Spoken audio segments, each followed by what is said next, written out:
Y ha habido pronunciamientos al menos en las últimas 3 épocas, desde el 2011, esa reforma tan importante en materia de derechos humanos, que han ido construyendo doctrinas jurisprudenciales y que incluso han hecho reconocimientos a derechos de grupos en condiciones de vulnerabilidad. La Corte enfatiza, y esto es muy importante decirlo, el levantamiento del velo corporativo es una medida excepcional que tiene que estar justificada de manera robusta en el uso abusivo, digamos, de las sociedades mercantiles para defraudar a terceros, ¿no? Entonces, solo en estos supuestos sería posible que se pueda levantar el velo e ir, digamos, por el patrimonio de los socios en lo personal.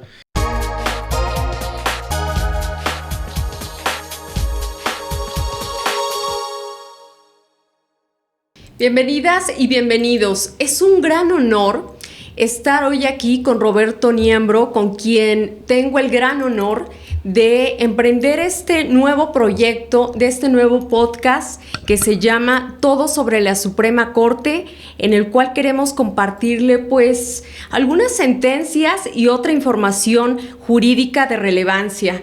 Roberto es ampliamente conocido en el mundo jurídico, pero aún así me gustaría destacar que Roberto estuvo más de 10 años en la Suprema Corte de Justicia de la Nación y que colaboró como secretario proyectista en asuntos de enorme relevancia que incluso sirvieron para desarrollar doctrina jurisprudencial de la Suprema Corte respecto al libre desarrollo de la personalidad. Roberto, qué honor que podamos emprender juntos este nuevo podcast. No, pues el honor es mío, Erika, y me da muchísimo gusto emprender este nuevo proyecto. Queremos invitarlas a que nos sigan, a que nos manden sus comentarios. El propósito de este proyecto, como ya decía Erika, es mantenerlos al tanto y mantenerlas al tanto de las novedades de la Suprema Corte. Abordaremos temas de coyuntura, particularmente si la Corte está sesionando o no, qué está resolviendo, cuáles son las sentencias relevantes. También haremos comentarios y los mantendremos al tanto de noticias, sobre todo de publicaciones que la Corte vaya haciendo o de otros tribunales constitucionales del mundo que consideremos que son de interés o que pueden ser de interés para ustedes. En ese sentido, nos gustaría también que nos manden comentarios sugiriéndonos o invitándonos a comentar sentencias que consideren relevantes. Y el propósito, tú ya lo decías muy bien, Roberto, es sumar a la difusión de la cultura jurídica y más ahora en este momento tan histórico en el que la Suprema Corte de Justicia de la Nación juega un papel tan importante. Sabemos que a partir del 1 de septiembre habrá una renovación que dejarán de ser 11 ministros, ahora serán 9 ministros y ministras las que integrarán el Pleno de la Suprema Corte. Desaparecen las salas, la primera y la segunda sala, y se concentrará más su labor hacia un tribunal constitucional. Sí, efectivamente, Erika, yo creo que también esto es relevante mencionarlo, ¿no? El contexto en el que estamos viviendo, hay una profunda renovación en la Suprema Corte. Actualmente, pues ya estamos en la última etapa de la transición, para la cual el Pleno de la Corte emitió precisamente un acuerdo general que reguló el trabajo interno de los últimos meses. En este momento la Corte está en receso, pero regresará el 1 de agosto ya para tener sus últimas sesiones. Si mal no recuerdo, le quedan una sesión a cada sala y 2 sesiones de pleno, en la cual pues ya son pocos los asuntos que podrán resolverse, y sobre todo pues estaremos muy pendientes y también le queremos dar seguimiento a ese tema, pues de la conformación de nuevas ponencias que seguramente veremos en los próximos meses. Ya muchos compañeros y compañeras de la Corte han anunciado su salida. Secretarios estoy cuenta que pues ya son magistrados o magistradas y que entonces van a tomar posesión de su encargo, o ya lo están ejerciendo, o algunos otros que se están yendo a la práctica privada. Claro, y es importante para quien no tiene muy claro cuál es la trascendencia de lo que hace la Suprema Corte, poder compartirles que la Suprema Corte es, por decirlo en términos sencillos, es quien dota de contenido los derechos que están consagrados en la Constitución. Y ha habido pronunciamientos al menos en las últimas 3 épocas, desde el 2011, esa reforma tan importante en materia de derechos humanos, que han ido construyendo doctrinas jurisprudenciales y que incluso han hecho reconocimientos a derechos de grupos en condiciones de vulnerabilidad. Podríamos mencionar muchos, se me vienen ahora a la mente este reconocimiento del matrimonio igualitario, los derechos de la comunidad LGBTI. Tenemos también los pronunciamientos respecto a los derechos reproductivos de las mujeres para poder decidir si abortan o no,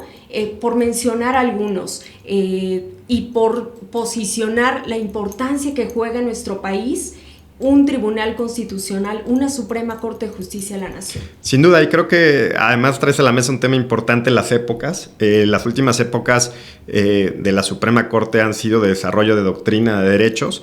Seguramente veremos con esta nueva Corte el inicio de la 12ª época. Por ser, digamos, las épocas se refieren a las épocas de la publicación del Semanario Judicial de la Federación y se van marcando conforme a hitos legales o jurisprudenciales. En la 9ª época, que fue de la transición, digamos, de la Corte del sistema autoritario al sistema democrático, fue iniciada en el 95 con la reforma constitucional del 95. Después fue la 10ª época y la 10ª época, que fue con la reforma constitucional en materia de derechos humanos y reforma al juicio de amparo en 2011, y después la 11ª época con la reforma judicial de 2021. Entonces seguramente veremos ahora que inicien funciones los nuevos ministros y ministras en septiembre de este año, el 1 de septiembre de este año, que también es un día importante, porque en esa fecha, además de tomar protesta, los nuevos ministros y ministras iniciarán funciones y tienen que designar al nuevo órgano de administración judicial. Claro, y no quisiera continuar sin mencionar algo que me parece importante. Desde el periodismo jurídico me ha tocado darle seguimiento a varios asuntos que han sido parteaguas, sentencias históricas, y una de ellas es que se me viene a la mente y en la que colaboró Roberto Niembro, tiene que ver con el consumo lúdico de marihuana, porque ahí permitió desarrollar mucho el tema del libre desarrollo de la personalidad. Ya en su momento les estaremos compartiendo esta sentencia, pero lo traigo a colación porque eso es muestra de toda esta construcción, pues el background académico y además jurista de Roberto Niembro. Yo sí los quiero invitar a que nos acompañen en este podcast, a que nos dejen sus comentarios y a que nos permitan también saber qué sentencias les gustaría, porque la verdad es que tenemos la oportunidad de explotar los conocimientos jurídicos de Roberto y también darle una visión ciudadana. Es el propósito también que tenemos, socializar el conocimiento jurídico. Así es, y también compartirles que tendremos invitados e invitadas en otros programas.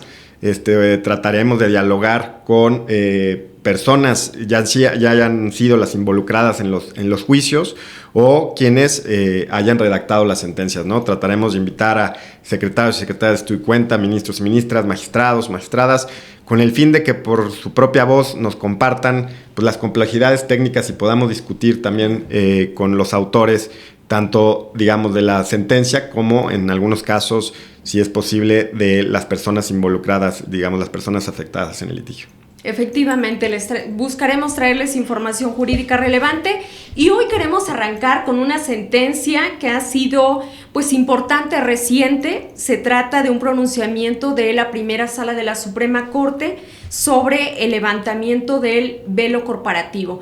Es un amparo en revisión 266/2023 de la ponencia de la ministra Loretta en primera sala.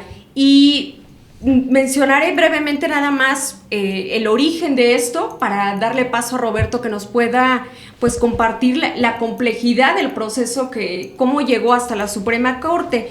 El caso se originó cuando una entidad financiera demandó a una sociedad mercantil y a una persona física por incumplimiento del pago de un crédito. Al no encontrar fondos suficientes en las cuentas de los deudores, y alegando que no se encontraban en sus domicilios, pues el acreedor solicitó a una jueza civil en la Ciudad de México levantar el velo corporativo. Esto, ahora no lo precisará Roberto, es una un pronunciamiento muy relevante de la Suprema Corte en materia de derecho mercantil y fiscal, y además hace un reconocimiento de esta figura tan polémica que es el velo corporativo. Así es, Erika. Creo que, comentarles que escogimos estas sentencias porque han dado esta sentencia y más adelante comentaremos otra brevemente, porque son sentencias relacionadas con... en primer lugar, son sentencias recientes de la Suprema Corte de 2024 y 2025, y son además sentencias que son muy prácticas, con una incidencia muy práctica, ¿no? Esto afecta directamente la cotidianeidad de las empresas y de sus límites de responsabilidad, ¿no? Entonces, el velo corporativo, como saben, tiene que ver con esta separación patrimonial entre las sociedades mercantiles y el patrimonio de los socios. Es decir, las sociedades mercantiles son responsables con su propio patrimonio y no son responsables con el patrimonio personal de los socios. Entonces, si yo contribuí o nuestra sociedad mercantil tiene 50,000 pesos en la bolsa, pues hasta ahí alcanza la responsabilidad patrimonial de esa empresa. Y no van, o no pueden demandarme a mí en lo personal por mi patrimonio por las actividades realizadas por la empresa. Esto es el velo corporativo, esta es la separación entre estos dos patrimonios. Lo que la Corte abordó en este caso fue si era justificado o no que se levante el velo corporativo, es decir, que alguien, una empresa, en este caso una institución financiera, pueda demandar o pueda ir a buscar la responsabilidad en contra del patrimonio de una de las socias de esa empresa demandada y no solo de la empresa. Y nos puso condiciones para eso, ¿no? Erika nos puso condiciones en el sentido de que fue precisando cuándo sí, cuándo no, y ahorita vamos a entrar en eso, pero haciéndolo bajo 3 principios fundamentales contractuales, ¿no? A los que se refiere en la sentencia: la buena fe contractual, se refiere a que no debe haber fraude y no debe haber abuso no debe haber un ejercicio fraudulento y no debe haber abuso de los derechos de las empresas. Entonces, con base en esto, la Corte va a desarrollar las razones o los supuestos en los cuales se puede levantar el velo corporativo. Y es muy importante esta definición que das, Roberto, de velo corporativo, porque nos permite visualizarla como ese escudo legal que pueden tener las empresas para proteger el patrimonio y los socios, principalmente a los socios. Hace esta distinción entre el patrimonio de la empresa y el patrimonio que pueda tener, pues, los socios de esa empresa.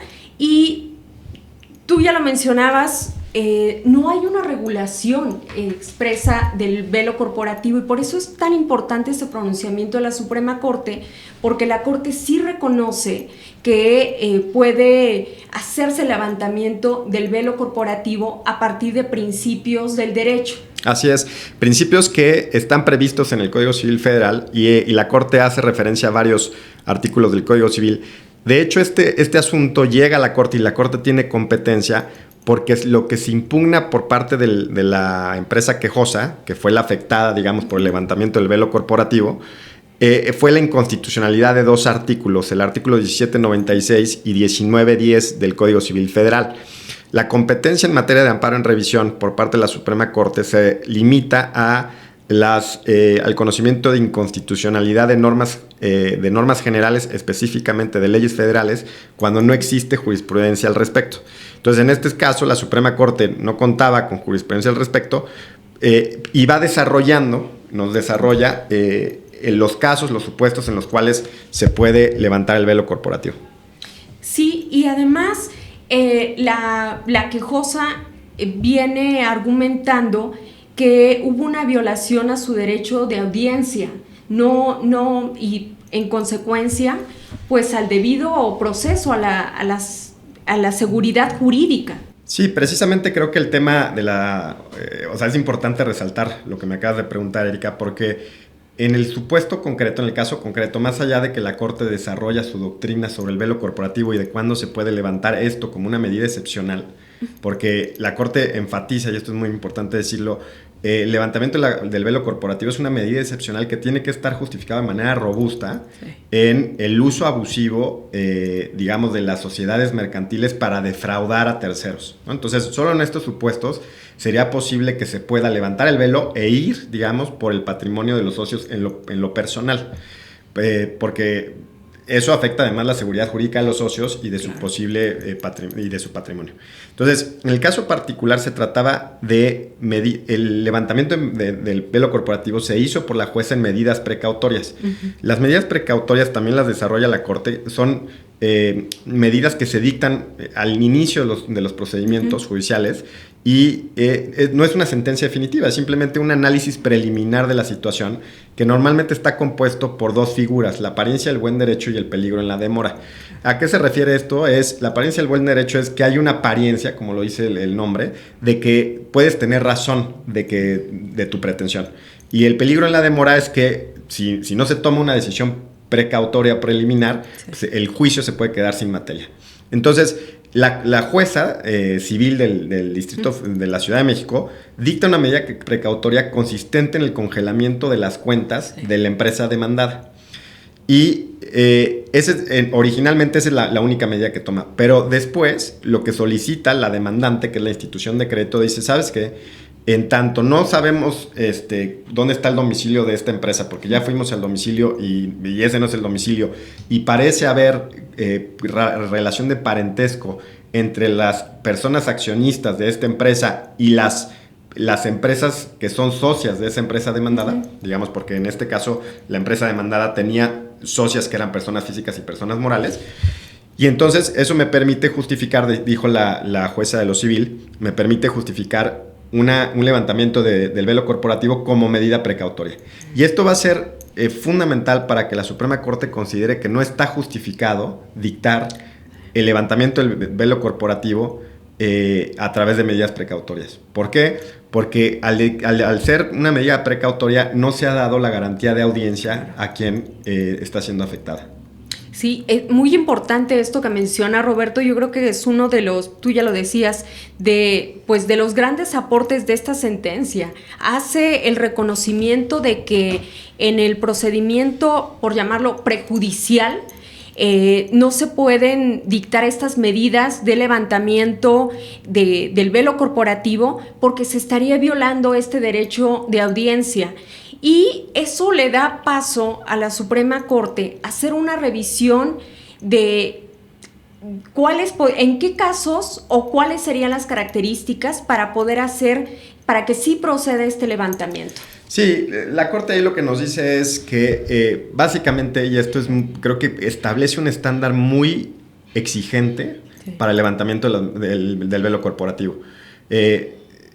Dice que el levantamiento del velo corporativo solo se puede dar cuando existe el propósito o la finalidad de defraudar a terceros a través de la empresa, ¿no? Entonces, fíjense, yo creo que digamos, en el derecho las palabras no son baladís ni dejan de ser intrascendentes, sino todo lo contrario. Entonces, la Suprema Corte aquí es muy precisa en el uso del lenguaje y utiliza expresiones como el propósito o la finalidad. De hecho, en el apartado de efectos de la sentencia, dice que el levantamiento del velo corporativo es una medida excepcional. Y de aplicación subsidiaria y restrictiva. Sí. Y dice, solo cuando se haya demostrado fehacientemente la intención de defraudar derechos de terceros. Sí. Es decir, este es un estándar muy exigente que es acorde con la concepción que ya estableció en todos sus considerandos de que el levantamiento del velo corporativo es excepcional. Entonces, digamos, la Corte nos dice dos cosas muy importantes en esta sentencia. Yo diría, uno, en medidas precautorias no se puede dictar el levantamiento. Porque se violaría el derecho de audiencia. Exactamente. Y dos, en etapas posteriores judiciales, sobre todo a través de una sentencia, se podría dictar el levantamiento, pero siempre y cuando esté muy reforzada la justificación de este levantamiento. Claro, y es que tú ya mencionabas las condiciones en las que la jueza lo dictó. Ella ordena estas medidas cautelares haciendo mención de que compartían el domicilio fiscal y que tenían una relación de parentesco. Así es. Y para la Corte, al analizarlo, lo que dice, esto no es suficiente, no es contundente, y al ser pues una medida excepcional, su justificación tendría que estar reforzada. No bastarían pues estos indicios de parentesco entre socios o un cambio de domicilio, sino que se debe de probar fehacientemente que la empresa fue constituida o utilizada con la intención pues deliberada de defraudar. Sí, sin duda esto es muy importante. Creo que el párrafo 115 de la sentencia me gustaría hacer referencia a él, porque dice la Corte que la orden de levantar el velo corporativo no debe apoyarse únicamente con elementos subjetivos, sí, sino también en elementos subjetivos que se refieren a cuestiones intencionales, ¿no? Tendentes a evidenciar que la sociedad mercantil únicamente se constituyó con el propósito de defraudar a terceros. O bien que una relación jurídica específica se utilice el velo corporativo como fachada para incumplir el principio de buena fe. Es decir, yo creo que a partir de esta sentencia, los tribunales, porque en este caso, pues obviamente se revierte la decisión del tribunal de primera instancia, digamos, de los tribunales inferiores, los tribunales van a hacer o tendrían que justificar de manera muy robusta que puedan dictar, no a través de una medida precautoria, sino a través de una sentencia, el levantamiento de un velo corporativo.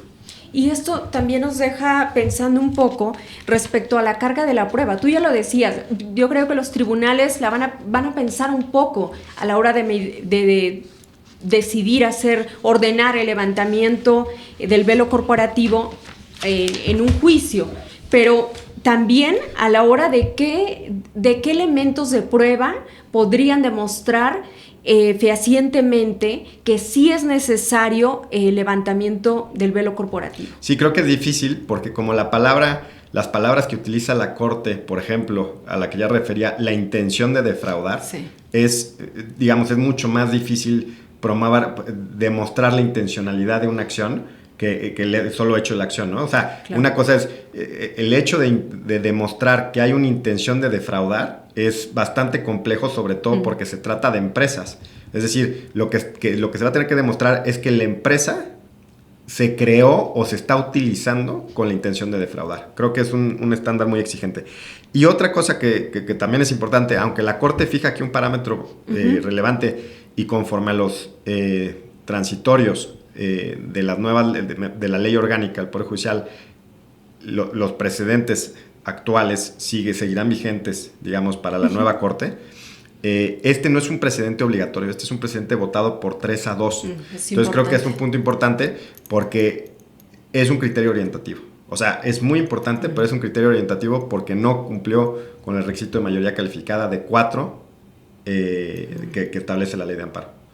Claro. ¿Y cuáles son los efectos que están considerados? Porque deja insubsistente el acuerdo que había dictado la jueza civil en el proceso respecto a la parte quejosa, que es quien viene en el amparo, y deberá atender nuevamente la petición de las medidas cautelares. Claro, deberá atender a la petición, pero considerando que es una situación excepcional, claro, y que se tiene que demostrar la intención de defraudar.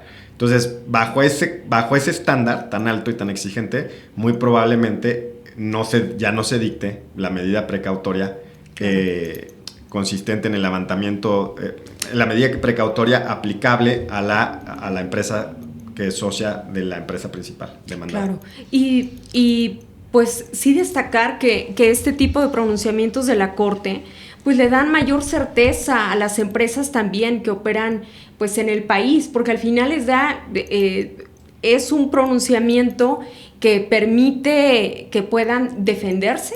Sí, sobre todo creo que le da seguridad jurídica a todas las empresas, sí, y a las personas que son socias de empresas, porque este es el caso. Sí. Lo que pasa es que aquí la empresa socia de la empresa demandada principal se trataba de 2 personas morales, pero las socias pueden ser personas físicas. Entonces, lo que le da seguridad jurídica es a todos, ¿no? Y le da seguridad jurídica en el sentido de saber cuándo sí, cuándo no podrían ir por tu patrimonio como socio de una empresa, ¿no?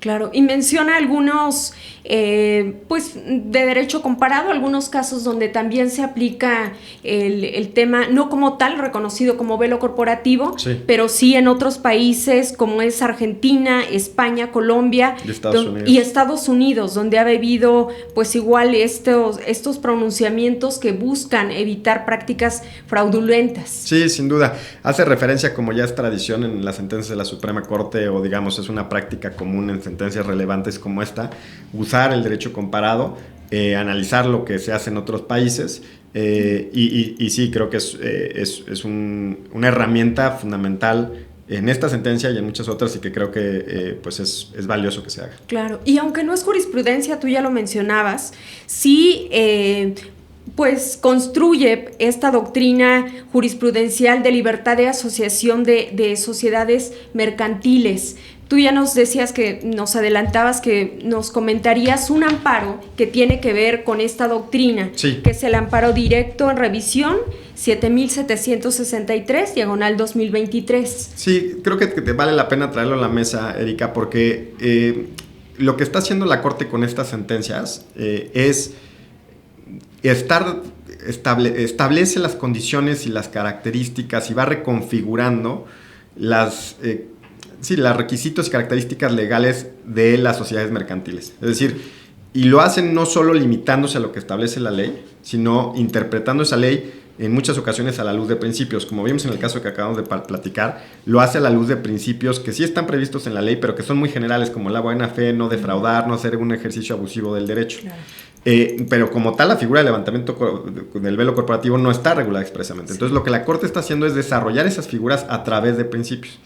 En este otro precedente que quería comentarles brevemente, la ADR 7763-2023, la Corte lo que hace también es regular esta libertad de asociación en materia, digamos, a través de sociedades mercantiles, porque lo que establece por primera vez es que los socios de empresas pueden demandar a los órganos de administración con base en el artículo 1910 del Código Civil, que establece la responsabilidad por actos ilícitos, por daños en el patrimonio propio.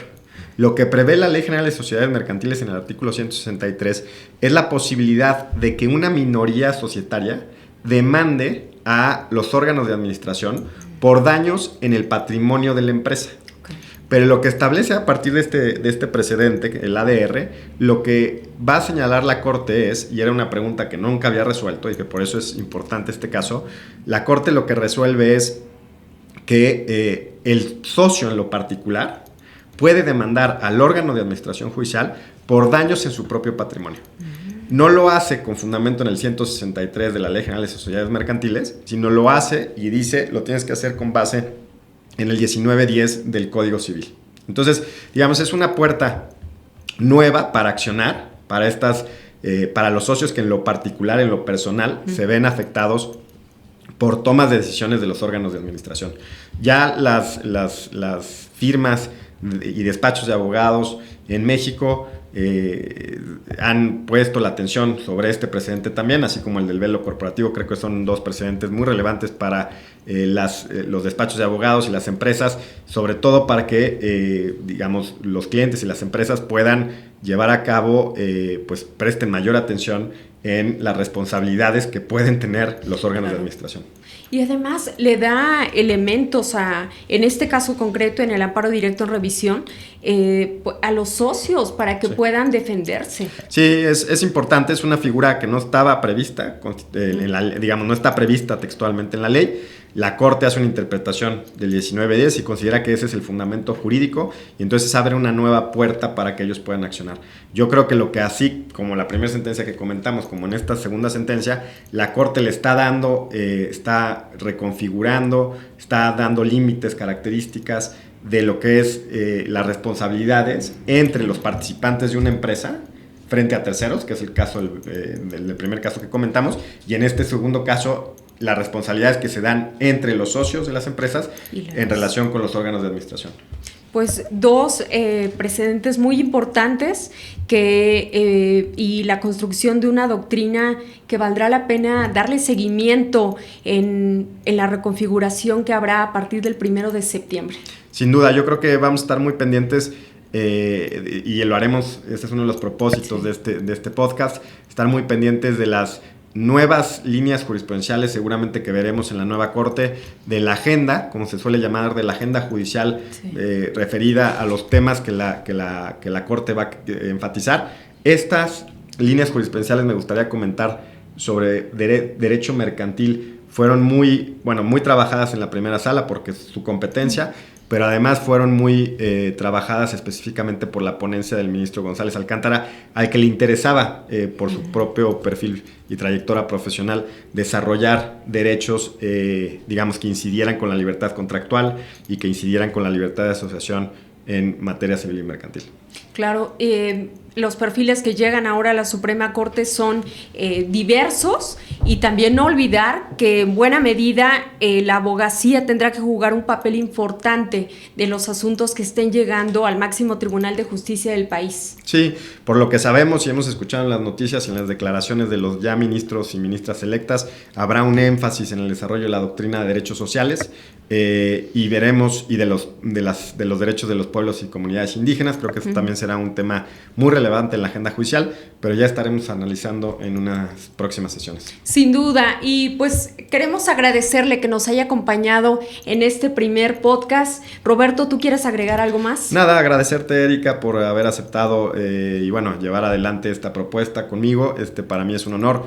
Pues como todos saben, Erika es una gran periodista judicial, pero además conoce también muy bien el derecho constitucional, así que para mí será un placer conversar contigo.